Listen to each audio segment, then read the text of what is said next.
I really worry when people are telling me stay in your lane. First of all, I think that's just code for stay small. So no thank you. We've forgotten that the entire purpose of empowering women economically, of putting more money into the wallets of as many women as possible, is so that we can shift the power structure. And another way that we can very effectively shift the power structure is to put women into elected office. And so to me, this is a natural marriage.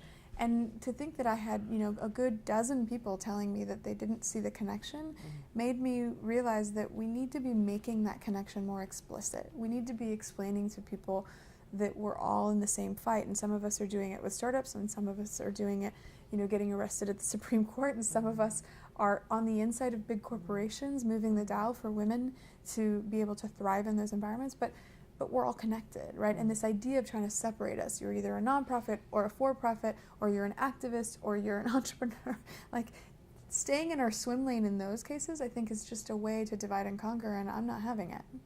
What is it, the vocal fry or women apologizing, or all the different ways that women communicate that are bad, and how we need to do the better way and be more assertive and do all these things. I worry about that sort of language, because what I have found, and I think maybe this is what you're talking about, is that it isn't about one way or another way.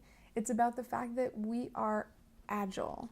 There's something about that instead of maligning people for not picking a lane, right? Let's look at the beauty that comes with that agility, and know that when a woman is apologizing too much, or when a woman is using these sort of strategies that we've used to play small, one of the things that we're also using is an increased level of sensitivity. So yeah, are some of those tactics not, counterproductive? Fine. But if we look at the nucleus of why a woman is doing that, it's because she's reading the room. It's because she's not feeling empowered.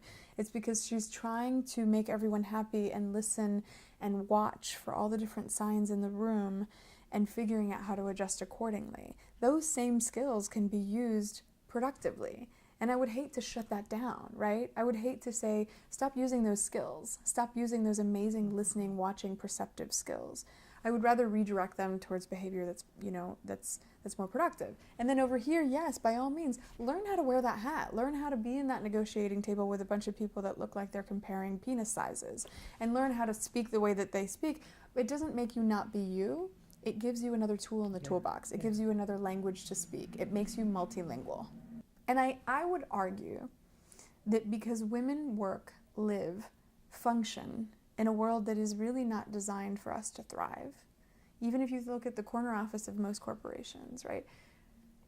I think that we could take it from the negative, right? The same way that growing up multicultural, I could have taken that as, damn, I don't belong anywhere.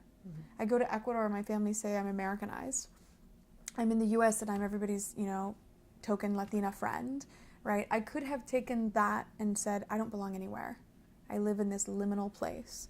But instead, I took it as, I belong in all these places. And I think that women have that ability to do the same thing. We live in a culture that's not designed for us to thrive, which makes us, by design, multicultural, right? We know how to function and survive in a world where you have to worry about whether your key is held to protect your safety when you're going through a parking lot. Like, all of these things could be part of the collective trauma, but they could also be part of the collective superpower.